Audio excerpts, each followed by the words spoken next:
여러분은 성경을 사랑하십니까? 저도 성경을 사랑합니다. 여러분은 말씀을 귀하게 여기십니까? 말씀의 사람이 되기를 소망하며 축복합니다. 우리 개인적으로 아마 이 자리에 있는 우리 다니엘 기도에 참석하는 모든 성도님들은 하나님의 말씀이 깨달아질 때 참 행복하다, 이런 경험을 경험하셨으리라 믿습니다. 제가 재미있는 일화 하나 소개해 드릴게요. 저는 이민교회를 오래 섬겼습니다. 한 18년 이민교회에서 담임을 하다가 이제 한국에 들어왔는데, 이민교회에서 처음 초면에 만난 성도님이 계셨습니다. 그 성도님이 저에게 묻는 거예요. 목사님, 성경이 몇 글자로 돼 있죠? 제가 글자 수를 몰랐어요. 그래서 고민을 하는데, 아니 목사님, 뭐 성경을 많이 공부하신 목사님이라는데 어떻게 성경이 몇 글자로, 잠 기다리시라고 제가 연구해 드리겠다고. 그래서 집에 가서 연구했습니다. 근데 이게요, 생각보다 어려워요. 왜냐하면 성경이 몇 글자냐 그랬는데 원문 성경이 몇 글자인지, 우리말로 번역된 성경이 몇 글자인지, 이게 또 이 영어로 된 성경은 이게 다 다른 거예요. 그래서 한창 공부했어요. 이게 15년 전이었거든요. 요즘 같으면 AI에게 물어보면 금방 답 주는데 그 당시에는 이걸 정말 연구했습니다. 근데 연구 결과가 이렇게 나오더라고요. 원어 성경 기준으로 이제 구약 성경이 한 120만 자가 조금 안 돼요. 신약 성경이 80만 자가 조금 더 돼요. 그래서 대략 한 200만 자라 이렇게 생각하면 될 것 같아요. 근데 이제 우리말로 번역된 성경은 이게 번역하다 보니까 이제 자수가 좀 늘어납니다. 그래서 약간 300만 자 정도 되더라고요. 근데 이렇게 간단한 걸 전 또 공부했다는 걸 알리기 위해서 자세히 정리해가지고 그 질문하신 분에게 드렸습니다. 그분이 씩 웃더니, 목사님 성경은 두 글자 아니에요?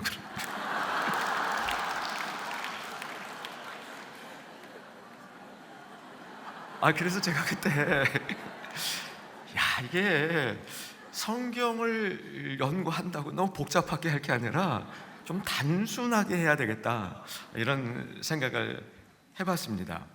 여러분, 오늘 이 저녁에 우리가 모여서 이렇게 하나님께 기도하잖아요. 저는 오늘 저녁에도 우리 김은호 설립 목사님 기도 인도하실 때 불이 내릴 것 같은 느낌이 들어요. 하나님이 하늘문 여시고 역사하실 것 같은 그런 간절한 기도에 이 응답이 있습니다. 여러분, 정말 우리가 기도하기 전에 우리의 기도의 근원이 되는 말씀, 우리가 정말 붙들어야 할 기도의 근간인 이 성경, 이 성경이 얼마나 귀한 책인지, 이 성경이 과연 우리에게 무엇을 가르쳐 주려고 하는지 그 본질을 붙들고, 본질에 대해서 잘 말씀 듣고 말씀 속에 푹 젖어들고 기도로 옮겨질 때 오늘 기도의 문이 열리는 역사가 일어날 줄로 믿습니다. 빌리 그레이엄 목사를 아시죠? 저도 그 목사님을 존경하는데, 특별히 저는 빌리 그레이엄 목사님의 사역이 무슨 큰 부흥 집회를 했다, 대단한 이런 이 전 세계 교회를 대표하던 그런 인물이었다, 이걸 떠나서 저는 그분 사역 가운데 제일 기억나는 게 뭐냐면요, 설교하실 때 성경을 이렇게 딱 높이 들어요. 그리고 이 성경을 높이는 그 권위를 인정하는 말씀을 선포해요. 저는 그래서 하나님이 빌리 그레이엄 목사를 높여주신 이유가 그분이 성경 말씀을 높였기 때문에 높여주셨다, 그렇게 결론을 내립니다. 성경에 보면 사무엘상 2장 30절을 조금 이제 의역해 보면 이런 말씀이 나오죠. 나를 귀히 여기는 자를 나도 귀히 여기고, 나를 귀히 여기지 않는 자는, 곧 나의 말을 귀담아 듣지 않은 자는 나도 멸시하리라, 이렇게 선포를 합니다. 여러분, 말씀을 귀히 여기는 성도 되시기를 주의 이름으로 축원합니다. 제가 섬기는 교회는요, 이 오륜교회하고 같은 교단이지만 분위기가 아주 다릅니다. 저는 아주 전통적인 교회를 담임하고 있습니다. 저희 교회에 제가 부임한 지 한 9년 돼 가는데요, 처음 교회를 부임했을 때 저는 그냥 성경을 제멋대로 들고 다녔어요. 근데 이렇게 그 장로님 한 분이 저를 정성스럽고 이제 정중하게 얘기하면서, 목사님, 저희 교회에서는요 성경을 아무렇게나 들고 다니지 않고 이렇게 하고 들고 다닙니다. 그럼 이걸 받들어 둔다 그래요. 뭐 여기 가슴까지는 안 와요. 근데 이렇게 하고 들어요. 근데 그러고 보니까 다 그렇게 들고 다니더라고요. 그래서 제가 그 순간 생각해 봤습니다. 이게 성경을 이렇게 들든 이렇게 들든 무슨 상관이야 하고 생각할 수도 있지만, 그래도 우리가 이 시대 안에 뭐 요거라도 한번 해서 하나님의 말씀을 높이는 나름대로의 삶을 시도한다면 그것은 의미 있는 일이다, 이렇게 생각을 해봤습니다. 오늘 말씀은 디모데 후서에서 정했고요, 우리가 잘 알고 있는 성경이 왜 하나님의 말씀인가, 감동되어져 있기 때문에 하나님의 말씀이다. 그 성경이 왜 그렇게 중요한가? 그 성경은 우리에게 유익하기 때문에 중요하다, 이 말씀을 여러분하고 나누려는 겁니다. 디모데 후서가 이런 편지죠. 디모데 후서는 사도 바울이 쓴 13개의 편지 중에 마지막 편지고요, 그가 로마 감옥에 이렇게 감금되어 있을 때, 바울은 많이 갇혀봤어요, 감옥에. 근데 로마 감옥에 딱 갇히는 순간 이런 생각이 들었을 것 같아요. 이거 끝이다, 나 이제 여기서 못 나간다. 그러면서 그에게 자기의 사역을 이어갈 사람이 필요하다는 사실을 깨닫습니다. 누구를 지명하냐면 디모데를 지명하는 겁니다. 그래서 디모데 후서는 어떤 편지냐면, 디모데야 나에게 와라, 내가 너에게 내가 해주고 싶은 일들, 해주고 싶은 말들이 있으니 나에게 와라, 오라는 편지예요. 그런데 혹 못 올지도 모를 것 같아서, 이건 제 생각입니다, 혹 못 올지도 모를 것 같아서 오면 해주고 싶은 얘기를 거기다 적어놨어. 근데 이 디모데에게 바울이 해주고 싶은 것 중에 이게 있어요. 디모데후서 1장 6절인데 혹시 성경 자막 올려주시면요, 그러므로 내가 너 디모데에게 안수해주고 싶다, 이런 얘기를 합니다. 안수해주고 싶다. 바울은 디모데가 자기에게 오면 안수해주고 싶었습니다. 근데 이 안수해줌으로 그 다음 말씀 한번 같이 읽었으면 좋겠는데, 내 속에 있는, 찾으셨죠? 우리 한번 좀 크게 한번 읽으십시다. 시작. 내 속에 있는 하나님의 은사를 다시 부릴 듯하게 하기 위하여 너로 생각하게 하노니. 쉽게 얘기하면 내 속에 있는 은사를 부릴 듯이 일으키고 싶었다는 겁니다. 그 은사가 뭘까요? 성경에서 찾아보면 그 은사가 무엇인지를 우리가 대략 찾아갈 수 있습니다. 이제 디모데 전서 1장 4장 14절, 디모데 전서입니다. 4장 14절입니다. 3절 말고 14절 보시면 내 속에 있는 은사가 있다는 거예요. 디모데 안에 은사가 있었대요. 그 은사가 어떻게 생긴 거냐면, 장로회에서 안수 받을 때의 예언으로 받은 것이래요. 뭘 받았을까? 궁금하시죠? 여러분도 오늘 저녁에 말씀 듣고 기도하다가 이 은사를 좀 받으시기를 바랍니다. 이게 답심기도 하실, 특별히 기도를 인도하시는 우리 목사님, 하나님이 특별히 세우셨는데, 합심기도 할 때 장로회에서 디모데에게 주셨던 그 은사를 내게도 주시옵소서. 여러분 혹시 이런 마음으로 오늘 기도에 임해 보시기 바랍니다. 그 은사가 정확히 뭔지는 모르겠어요. 그런데 13절 전절에 보게 되면 이렇게 기록되어 있습니다. 13절 올려주시고요, 내가 이를 때까지 읽는 것과 권하는 것과 가르치는 것에 전념하라, 말씀에 전념하라는 겁니다. 그래서 여러분, 은사가 부릴 때 일어나려면요, 말씀이 같이 있어야 돼요. 그래서 말씀이, 내가 말씀에 전념하고 있을 때, 말씀에 푹 젖어 있을 때 하나님이 아마 이 자리에 있는 분들에게 각양 다른 은사를 주셨을 겁니다. 그런데 그 은사가 말씀과 함께 기도할 때 불일 듯 일어나는 줄로 믿으시기 바랍니다. 저는 오늘 이런 역사가 꼭 일어나기를 소망하는 마음으로 이 자리에 섰습니다. 자, 하나님의 말씀은, 성경은 하나님의 감동으로 된 것이라고 기록이 되어 있고요, 그래서 유익하다고 얘기를 합니다. 자, 감동으로 되어 있는데 유익한 영역이 4가지로 설명이 되고 있습니다. 이거 오늘 다 외우시고 이따가 기도하실 때도 이 성경의 역사를 좀 마음속에 꽉 담고 기도하시면, 은사가 불을 드러낸다고 믿고 계시는 거 맞죠? 네 가지에 유익하다고 되어 있습니다. 우리 말씀 보시면서 네 가지 유익한 영역을 점검해 보기를 원하는데요. 교훈과 책망과 바르게 함과 의로 교육하기. 이건 이제 잊어버리시면 안 돼요. 성경은 하나님 뭐로 됐어요? 감동으로 됐어요. 그래서 나한테 유익해. 뭐와 뭐? 교훈과 책망과 바르게 함과 의로 교육하기에 유익하니. 이런 일들을 다 통해서 우리가 선한 일을 하도록 준비되게 해주셨다는 겁니다. 자, 이제 이 말씀 속으로 같이 들어가 봅니다. 하나님의 감동으로 된 것으로, 성경이 하나님의 감동이기 때문에 하나님의 뜻에서 어긋나는 그 말이 없어요. 하나님의 뜻을 전달하는데 조금도 오류가 없다는 게 이 말의 취지입니다. 하나님의 뜻을 알려면 우리가 성경을 알아야 되는 겁니다. 성경을 통해서 하나님의 뜻이 조금도 왜곡되지 아니하고 우리에게 전달해 주기 위해서 감동되었다고 얘기하는 겁니다.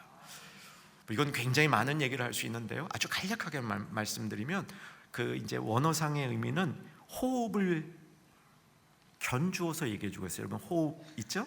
이제 호흡이 들숨과 날숨으로 되어 있죠? 호흡이 들숨과 날숨으로 되어 있는데 하나님이 우리에게 숨을 불어넣어 주시면 우리가 그 숨을 받는 거예요. 그 숨결을 받는 겁니다. 이게 감동이에요. 성경의 처음 저자에게 하나님이 숨을 불어넣어 주시면 그 숨결을 받은 거예요. 이게 그 영어를 번역하고 쓰면 되죠. 그냥 쓰면 안 돼도 호흡이 respiration이란 말이에요, 영어로. 근데 inspiration과 expiration으로 되어 있습니다. E는 불어넣는 거고 X는 뽑아내는 겁니다. 그래서 들숨과 날숨으로 되어 있다는 겁니다. 그래서 감동되었다는 게 뭐냐면 하나님의 숨결이 성경 안으로 들어가서 우리가 그것을 읽고 이해할 때에 그 숨결이 우리에게 다시 나타난다. 이게 감동되어졌다 이겁니다. 여러분, 이렇게 성경을 믿으시고 읽으시고 여러분의 삶과 기도의 중심이 되는 하나님의 말씀이 든든하게 서기를 주의 이름으로 축원합니다. 이 성경이 그렇기 때문에 유익하다고 얘기하는데, 이제 오늘 남은 시간은 이 말씀 다 나눌 겁니다. 교훈에 유익하고, 책망에 유익하고, 바르게 함에 유익하고, 의로 양육하기에, 의로 교육하기에 유익하다, 이렇게 말씀해 주십니다. 성경은 교훈에 유익하죠. 성경이 교훈에 유익한 것은 하나님의 그 지식과 지혜를 성경을 통해서 배울 수 있는 겁니다. 그래서 이게 교훈이죠. 이 교훈을 받기에 유익한데, 이 교훈이라는 말은 이게 교리라고만 보기에는 너무 좁게 보는 겁니다. 교훈에 유익하다는 것은 우리가 삶을 살아가는 데 있어서 단순히 필요한 지식과 지혜만을 얻는 게 아니라 무엇이 진리인지에 대한 참된 인식과 올바른 삶을 세워가는 데 필요한 포괄적인 교육을 얘기해 주고 있는 겁니다. 조금 어려웠죠? 근데 사랑하는 여러분, 진짜 교훈은요, 이렇게 몇 가지 필요한 지식들을 아는 것으로 끝나지 아니하고, 또 진짜 교훈은 거기에 필요한, 거기에서 나오는 어떤 이제 진리 인식하는 정도로 끝나지 아니하고, 사실 진짜 성경이 주는 교훈은요, 하나님의 성품을 배우는 겁니다. 여러분, 성경을 읽고 성경을 가까이 하면서 교훈을 받을 때, 주님, 나에게 가르쳐 주시옵소서. 근데 뭘 가르쳐 주셔야 되냐면 하나님이 어떤 분인지, 그 하나님이 어떤 성품을 갖고 계신지, 그 마음이 무엇인지. 여러분, 성경을 통해서 하나님의 교훈을 받을 때 하나님이 어떤 분이신지를 아는 그 유익함을 놓치시지 말기를 바랍니다. 여기 계신 우리 성도님들, 저도 그런데요, 하나님 말씀이 깨달아질 때 얼마나 기뻐요? 그 말씀이 예수님의 인격을 보여주고 하나님의 인격을 보여줄 때 그게 얼마나 우리 마음속에 큰 기쁨이 되는지. 하나님의 이 성품은 크게 이제 두 가지 종류의 성품이 있습니다. 하나는 공유적 성품이 있고 비공유적 성품이 있어요. 비공유적 성품이란 건 뭐냐면 하나님이 하나님이시기 때문에 하나님만 가지고 계신 성품이에요. 우리가 따라갈 수 없는 성품입니다. 예를 들면 전지전능하신 것, 이건 하나님의 비공유적 성품입니다. 그런데 하나님이 우리와 공유해 주시는 성품도 있습니다. 이것은 우리가 하나님을 알아가는 과정 속에서 하나하나씩 배워갈 수 있는 성품입니다. 예를 들면 이런 겁니다. 선하심, 사랑, 은혜, 긍휼, 인내, 의로움, 거룩함, 이런 것들이 하나님의 성품인데 우리도 배울 수 있는 성품입니다. 그래서 하나님을 안다 했을 때 그런 성품들이 우리에게 나타나고 우리가 그걸 배울 수 있는 겁니다. 이거를 공유적 성품이라 그래요. 저는 개인적으로 이 공유 성품 중에서 첫 번째 언급한 선하심이 하나님의 성품 중에 저는 개인적으로 제일 대표적인 성품이라고 믿어요. 그래서 여러분, 성경이 유익한 것은 교훈을 받는데 유익한데, 진짜 교훈은 하나님의 성품을 배우는 교훈이래요. 선하심을 배우는 우리가 될 수 있기를 소망합니다. 그래서 오늘 말씀에 뭐라고 되어 있냐면 네 가지에 유익하다 한 다음에 이 네 가지가 다 끝났을 때 결국 우리는 하나님의 사람으로 온전하게 하며 모든 선한 일을 행할 수 있는 능력을 갖추게 함이라. 여러분 오늘 기도하시고요. 여러분 이 다니엘 기도를 여기 여러분들 다 네트워크로 참여하시는데 우리 정말 이렇게 한국교회 또 해외 디아스포라 교회까지 연합해서 이 기도하는 시간이 얼마나 복된지 모르겠습니다.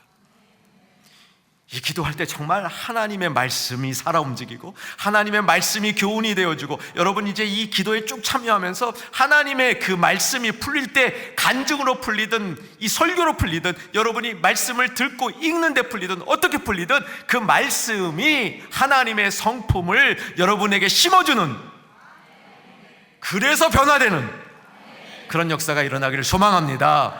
그런데 그 하나님의 성품 중에 제일 우리가 중요시해야 될 성품이 선하심이에요. 하나님은 선하신 분으로 믿으시기 바랍니다. 그 선하신 하나님의 성품이 오늘 말씀 듣고 기도하는 이후에 이 기도회가 계속되는 동안 이 자리에 있고 또 참여하는 모든 성도님들 위해 하나님의 선하심이 그의 교훈으로 나타나기를 주의 이름으로 축원합니다. 두 번째가 뭐였죠? 책망에 유익해요. 사실 교훈보다 우리에게 더 유익한 부분이 책망인 것 같아요. 책망. 성경이 우리에게 책망을 통해서 우리를 바르게 잡아줍니다. 여기 4개가 있는데 오늘 이제 두 번째와 세 번째는 묶을 거예요. 성경이 우리에게 책망을 해줘서 유익하고 그 책망의 결과 바로 잡아줘서 유익해. 이게 이제 책망은 우리를 깨뜨리는 그 성경의 역사고요. 바르게 하면 우리를 세워주는 회복의 역사를 바르게 함 속에 이렇게 표현되어 있다 보시면 됩니다. 우리는 칭찬받기를 원하죠. 위로받기를 원합니다. 이 시대의 성도님들 참 위로받기를 원해요. 저도 책망받기보다는 위로받기를 원하는 것 같아요. 그런데 하나님이 우리를 위로하실 때요, 책망을 통해서도 위로하세요. 책망을 잘 받는 성도가 지혜로운 성도입니다. 성경은 우리에게 유익을 줄 때 책망을 통해서도 유익을 준다고 얘기하는 거죠. 여러분, 책망하다라는 말을 원어로 보면 어려운 단어는 아닙니다. 책망하다라는 말은 빛이 비추어져서 어두운 부분이 드러나게 하다, 이게 책망이에요. 좀 연상을 해두면 좋습니다. 책망이 막 그냥 꾸짖어 가지고 그 사람의 인격을 뭉개는 게 책망이 아닙니다. 빛이 비추어져서 그 빛이 어두운 곳에 있는 어두운 부분들을 드러내는 겁니다. 우리 안에 상처도요, 그게 드러나야 치유될 때가 많아요. 덮어지면 치유가 안 될 때가 많습니다. 상처를 드러내서 치유하는 것처럼 빛이 비추어져서 어두운 데 있는 내용들, 그것이 이렇게 쭉 드러나게 되는 게 책망입니다. 성경 보고 이 책망의 의미를 다시 한번 확인합니다. 에베소서 5장 13절 자막 보겠습니다. 같이 한번 읽으십시다. 그러나 책망을 받는 모든 것은 빛으로 말미암아 드러나나니 드러나는 것마다 빛이니라. 드러나면 그게 빛이 되는 거예요. 이렇게 해서 책망을 통해서 우리가 유익을 얻는 겁니다.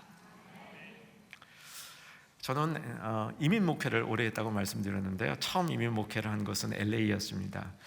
저는 미국을 이민으로 갔습니다. 유학을 간 건 아니었고요. 그래서 처음부터 이민자로 미국에 가서 이제 미국 이민교회에서 커서 이민교회를 이제 담임하게 됐는데, 제가 별로 이제 준비를 안 하고 목회를 시작했습니다. 저는 학자가 되고 싶었어요. 그래서 성경 연구를 열심히 했습니다. 그리고 이제 신학교에서 잠깐 교수를 하고 있는데, 주변에 어려운 이민교회에서 저를 담임 목회를 좀 부탁을 해서 이제 담임 목회를 하기 시작했습니다. 근데 이게 담임 목회가 쉽지가 않은 거예요. 이민 목회가 이게 보통 어려운 게 아니에요. 그래서 이 이민 목회를 하다가 제가 번아웃이 됐어요. 이유는 이런 거였습니다. 이 젊은 목사가 연말에 성도님들에게, 그때 이제 한 200여 명 정도 모이는 이런 이제 그 이민교회를 이제 맡았는데, 연말에 이제 성도님들에게 기도 제목을 내달라 그랬어요. 기도 제목을 받아서 매일 기도하려고 기도 제목을 이렇게 받았는데, 거기에 기도 요청이 아니라 인신공격이 써 있던 거예요. 제가 공개할게요, 뭐라고 써 있었는지. 남을 위해서 기도하기 전에 자기를 위해서 먼저 돌보는 목자가 되시고 사꾼의 길을 가지 마시기를, 그렇게 이제 쓴 거예요. 사실 사꾼의 길을 가지 말라는 게 사꾼 뭐 이렇게 썼어요. 제가 그 얘기를 그 이제 기도 제목을 받는 순간 마음이 굉장히 그게 부담이 됐습니다. 근데 이게 그냥 부담이 되고 지나칠 수도 있는데, 그냥 그 말씀을 계속 제가 묵상을 하는 거예요. 묵상을. 그래서 백속에 넣어갖고 다니면서 이걸 펼쳐보면서 이 묵상을 하는 거예요. 그러니까 이게 굉장히 마음에 이제 부담이 되는데, 너무 목회를 하기가 힘들어가지고 동료 목사님에게 저를 좀 상담을 요청했습니다.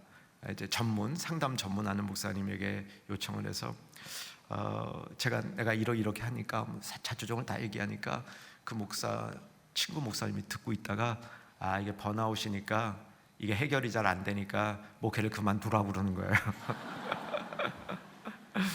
그래서 목회를 그만둬야 되는가 보다 하고 이제 그만둘 결심을 다 하고, 그래도 이게 뭐 그만두기 전까지 하나님 앞에 나가서 계속 이제 씨름은 좀 해야 되는데, 그날 이제 씨름하러 나가는데 뭐 기도도 안 되고 말씀도 안 들어오고 뭐 그냥 이게 계속 그냥 힘든 거예요. 여러분도 그런 경험 혹 하시죠? 그럴 때 성경 읽어야 되면 어떻게 읽죠? 제가 목사인데도요, 무슨 성경을 읽을지 몰라가지고 성경 피고 가운데 이렇게 딱 폈어요. 안 떠오르는 거예요, 무슨 성경을 읽어야 될지. 그래서 그냥 딱 해가지고 가운데 딱 폈는데요, 이게 찬송가가 없는 성경을 가운데 피면 대충 시편이 나와요. 근데 이 찬송가가 있는 성경을 이렇게 딱 피는데 제가 조금 잘못 폈는지 잠언이 딱 떨어졌어요. 근데 잠언을 딱 보고 읽자고 봤는데 잠언 1장 23절을 읽는데, 여러분 잠언 1장 23절이 어떻게 돼 있는지 아세요? 이거 잠언 1장 23절 보이기 전에, 읽기 전에 이 얘기를 깜빡하고 뺄 뻔했네. 제가 그 기도 제목을 쓴 분이 자기 이름을 안 썼거든요. 누군지 몰랐어요. 근데 그분이 누군지 알게 됐어. 어떻게 알게 됐냐면, 교회 모임을 하고 있는데, 이게 이제 LA에 있는 이민교회였어요. 이 주차장이 만만치 않아요. 주차장이 만만치 않은데 이중 주차가 돼 있어요. 그래서 이중 주차 한 차 빼달라고 쪽지를 가져오는 안내위원이 있었는데, 그분 글씨가 맨날 무상하던 시험. 야, 근데 그게 결정적이었어. 누군지 몰랐을 때는 시험에 들었는데, 그게 누군지를 아니까 정말 시험에 드는 거예요. 내가 저한테 뭘 얘기를 했으면 본인은 또 좀 바른 사람이 해야지. 그렇지도 않은 분이라는 걸 알게 되니까, 야, 이게 돌이킬 수 없는 이 시험에 빠지는 겁니다. 그래서 이제 이 시험에 들었을 때, 딱 폈을 때 잠언 1장 23절이 나왔어요. 궁금하시죠? 자, 보십시다. 1장 23절. 자, 같이 읽겠습니다. 나의 책망을 듣고 돌이키라. 보라, 내가 나의 영을 너희에게 부어주며 내 말을 너희에게 보이리라. 제가 여기서 이 말씀 중에 어느 말씀이 저를 책망을 했냐면요, 나의 책망이야. 저는 여태까지 그분의 책망인 줄 알았어. 그분의 책망이고 그 책망이 부당하다고 생각을 했어요. 근데 나의 책망이라는 말을 딱 듣는 순간, 저분을 통해서 하나님이 나를 책망하셨다. 이 생각이 딱 드는 순간 빛이 비춰지는 거예요. 저의 어두운 내면의 이 잘못된 생각과 이 아집과 교만과 나중심적인 생각이 그 빛에 의해서 드러나는 거예요. 이게 뭐예요? 하나님의 책망이에요. 하나님의 책망을 듣고 돌이키지 아니하면 나의 영을 너희에게 부어주지 않겠다는 얘기예요. 나의 책망을 듣고 돌이키면 하나님의 영을 부어주시겠다는 겁니다. 여러분, 오늘 저녁에 기도할 때 책망도 좀 들었으면 좋겠습니다. 나는 아니지, 저 사람이 잘못됐지, 네가 나한테 그럴 수 있어. 그게 아니고 사람 막대기를 통해서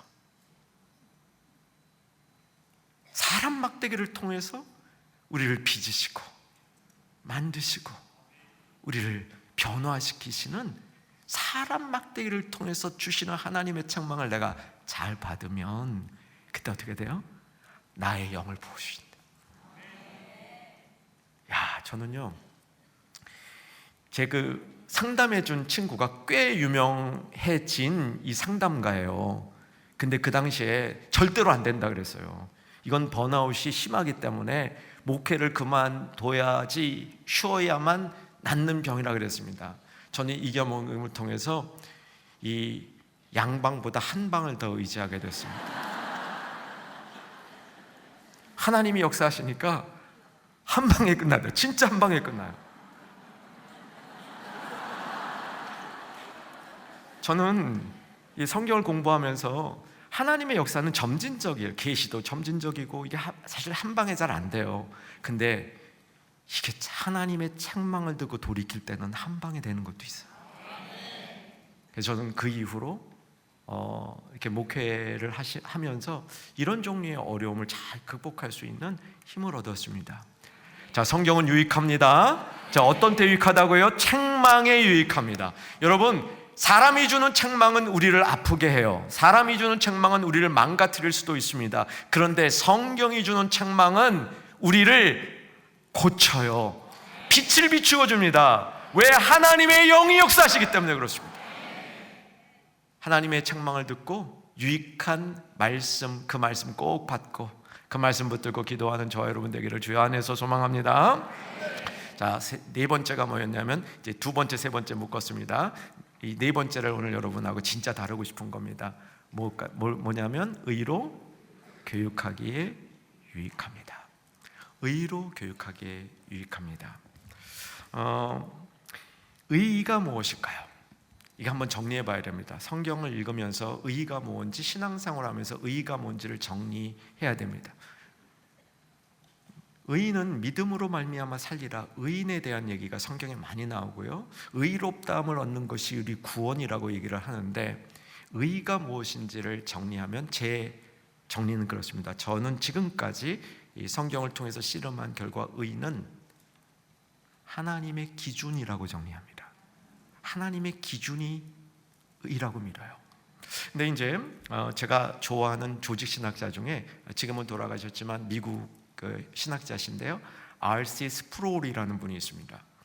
이분 쓴 책은 굉장히 많아요. 우리말로도 한 20권이 번역이 되어 있는데요, 저는 조직 신학자 중에 이분처럼 평신도가 글을 읽기에 쉽게 써주는 분이 또 있을까 그런 생각을 하는데, 이 R.C. 스프롤이라는 분은 하나님 의를 얘기하면서 저는 기준 쪽에 강조를 하는데 이분은 행위 쪽으로 강조해요. 의로운 행위가 반드시 있어야 된다는 거예요. 사실 두 개는 제 생각과 이 스프롤 교수님의 생각은 대치된 건 아닙니다. 저는 하나님의 기준으로서 의가 더 중요하다고 생각해요. 그 기준을 가진 사람들은 의로운 삶을 살지 않을 수 없다고 생각을 합니다.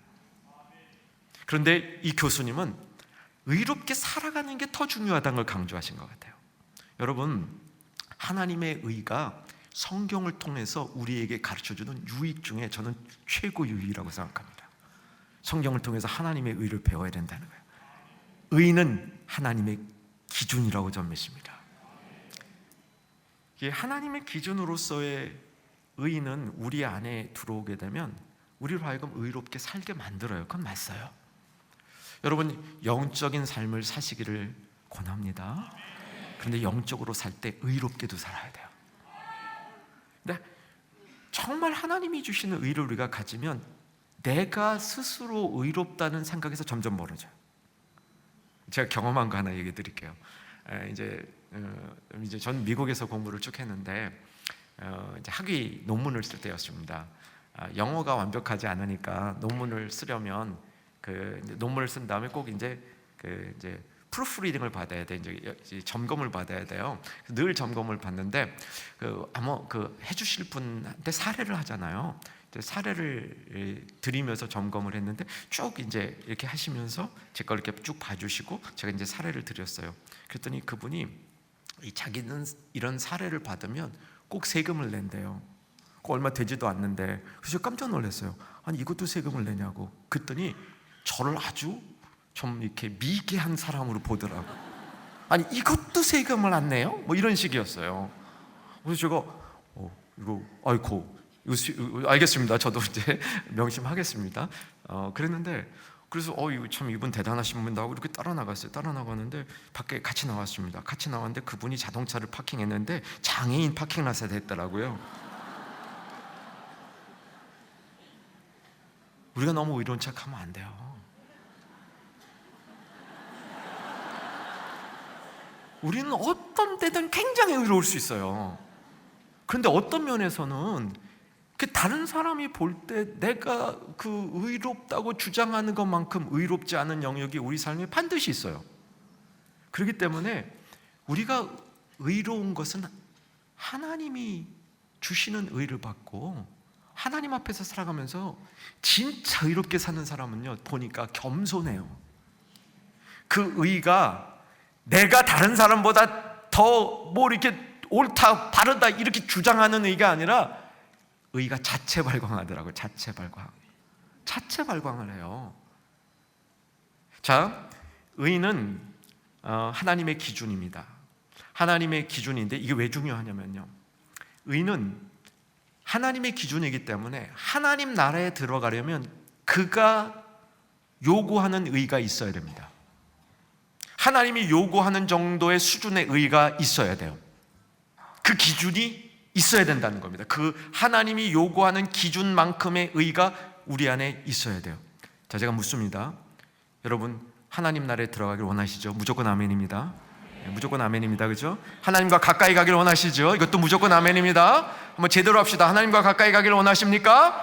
그러려면 하나님의 기준이 있어야 돼요. 하나님의 기준이 해당하는 의가 우리 안에 있어야 돼요. 없잖아. 이게 비극이라는 거예요. 성경의 로마서, 에베소서, 갈라디아서 등등에서 없잖아. 하나님이 요구하는 의를 우리가 갖출 길이 있어요, 없어요? 없어요. 그러면 우리가 하나님에 가까이 가고 그의 나라에 들어가는 하나님 기준에 맞는 의를 가지려면 어떻게 해야 된다고 성경이 가르쳐주죠? 예수님의 의를 우리가 받았어야 돼요. 이걸 전가라고 그러죠? 예수님의 의가 우리에게 전가돼야 돼요. 예수님의 의가 우리에게 어떻게 전가돼요? 십자가를 통해서 전가돼요. 예수님이 왜 십자가를 지셨어요? 십자가를 지심으로 그분이 공의를 이룸으로 우리가 그 의를 예수님을 믿을 때, 예수님을 믿는 믿음으로 예수님이 이루신 의를 우리가 쓸 수 있도록 해주시기 위해서 십자가 지신 거잖아요. 그래서 우리는 내가 스스로 만든 의는 하나님 기준에 턱도 없는데, 하나님 기준에 맞는 의를 내가 갖출 수 있는 그런 길이 나에겐 없는데, 예수님의 공로로, 예수님의 십자가의 이 대가로 믿음이 있는 자들에게 그 의를 네 것처럼 쓸 수 있도록 하나님이 해주신 거잖아요. 이게 성경에 나와 있는 거야. 의로 교육하기에 유익하니. 저는 기회가 있을 때마다 우리 이렇게 사랑하는 성도님들에게 천국에 갈 때 준비할 게 3가지 있다고 안내해 드립니다. 여러분, 이제 천국에 가셔야 되는데, 천국에 가시기 위해서는 예수님 앞에 심판을 받아야 돼요. 다 심판을 받습니다. 심판을 받을 때 정죄를 안 받는 것이지, 우리는 심판대 앞에 서야 되는 것은 성경이 그렇게 명백하게 기록하고 있습니다. 그래서 이제 심판대 앞에 서야 되는데, 여러분 오늘 같이 예배드리시고 말씀 듣고 또 영상으로 다른 장소에서 우리 예배드리고 또 수많은 해외에서까지 예배드리시는 모든 분들, 우리 주님 앞에 갈 때 3가지를 좀 준비하고 가셨으면 좋겠습니다. 저는 3가지를 뭐라고 말씀드리냐면, 첫째, 미소. 둘째, 인사. 셋째, 정답. 하나씩 설명해 드릴게요. 심판대 앞에 딱 쓰면 좀 두려울 겁니다. 심판대 앞에 쓴다고 딱 생각하면 누구나 두려울 거예요. 두려운데 심판대 앞에 딱 쓸 때 미소가 나와야 돼요. 제가 좀 잘 웃는 편이라고 주 목사님이 말씀해 주셨는데, 여러분 웃는 연습도 좀 하셔야 돼요. 심판대 앞에 딱 쓸 때 그 미소를 질 때, 지금 같이 하시면 돼요. 네. 지금 같이. 시작할 땐 좀 딱딱했는데 지금 많이 부드러워지셨어. 아이고, 분위기도 좋은데 한번 옆에 인사합시다. 사랑합니다, 축복합니다 하면 옆 사람들. 네, 자, 이제 미소를 지어야 돼요. 이게 미소가 어떤 미소냐면요, 예수님이 심판대 앞에 심판자로 딱 서 있는 거야. 그러니까 야, 됐다. 예수님이 심판장이니까 됐다. 그 미소를 지으시는 겁니다. 이걸 준비하셔야 돼요. 그리고 또 하나 있어요. 예수님 옆에 변호사가 있어. 변호사가 누구게요? 성령님이 대언자라 그러잖아요. 대언자. 대언이라는 게 변호해 주는 겁니다. 여러분, 성령님이 나를 변호해 주기 위해서 예수님 옆에 계셔. 이게 자동 미소가 나오겠죠. 그렇죠? 근데 이 성령님이 저는 이렇게 변호해 주실 것 같아. 성령님 우리 안에 계셔요, 안 계셔요?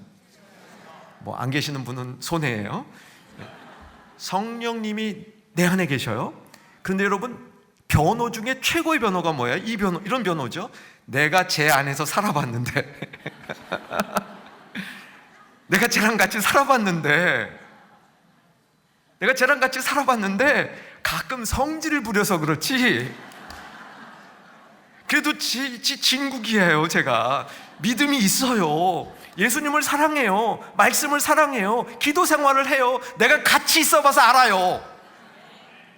그럼 변호 끝난 거 아니에요? 무슨 증거가 더 필요해요? 성령님이 같이 살아본 결과를 얘기하는데, 그렇기 때문에 우리는 심판대 앞에서 미소를 지을 수 있는 겁니다. 두 번째, 인사를 준비하라 그랬죠. 또 이제 예수님 만나서 기쁜 김에 예수님 딱 보자마자 말씀 많이 들었습니다. 그렇게 인사하지 마시고요,